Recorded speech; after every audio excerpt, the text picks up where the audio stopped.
Welcome back to CTV News Channel. We begin in the UK, where what police describe as a terror attack on a synagogue in Manchester has left 2 people dead and 4 others in the hospital. The Greater Manchester Police confirmed the suspect has been killed. As has been confirmed by CT policing, we believe that the identity of the offender has been established, but until we are certain of this fact, it is premature to set out this detail at this juncture.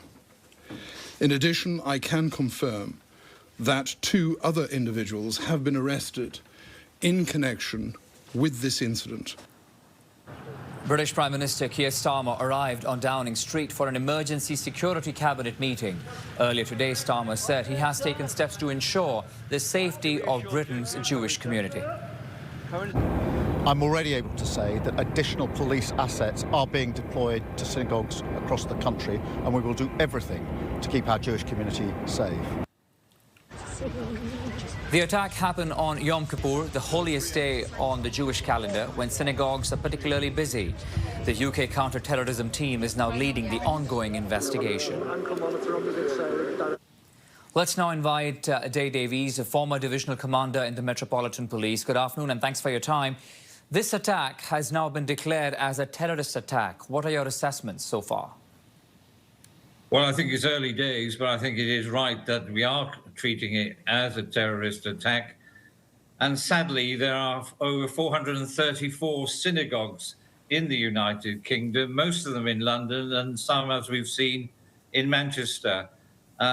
We should be looking after our Jewish friends and neighbours.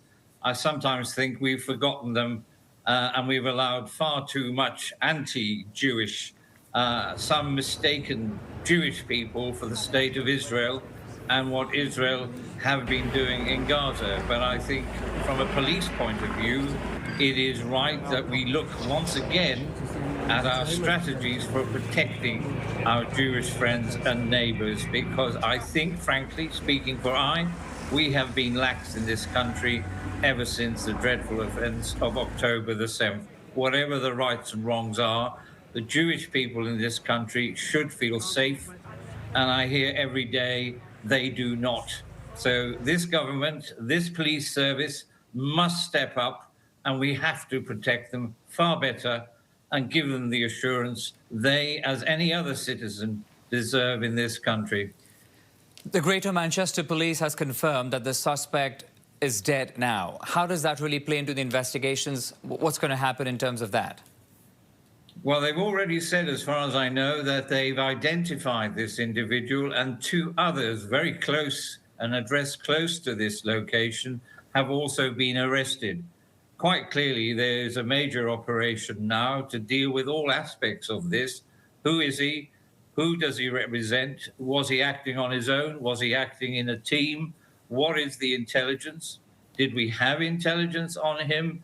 If not, why not? So there are so many questions.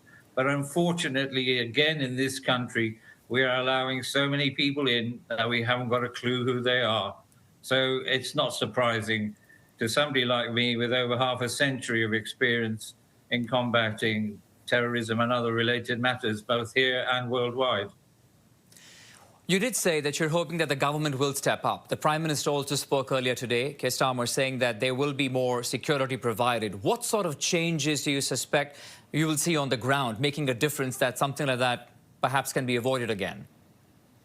Well, each synagogue already have a great deal of security, and that's been enhanced over the last quarter of a century.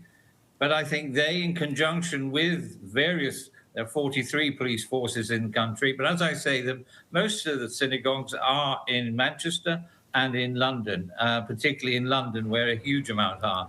I think we've got to look again, how do we make them safer? What can you possibly do?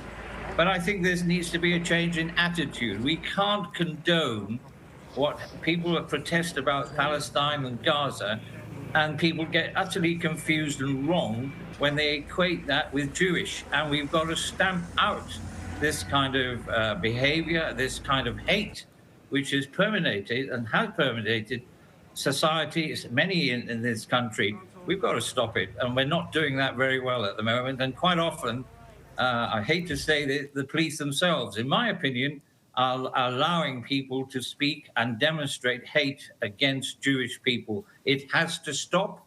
The police have to do it. The courts have to enforce it. And people have to realize they're our friends, neighbors. They are not responsible for the policies of the Israeli government, whether you agree with them or not. All right. Dai Davies is a former divisional commander in the Metropolitan Police, so I appreciate your time. Thank you for joining us. Anytime.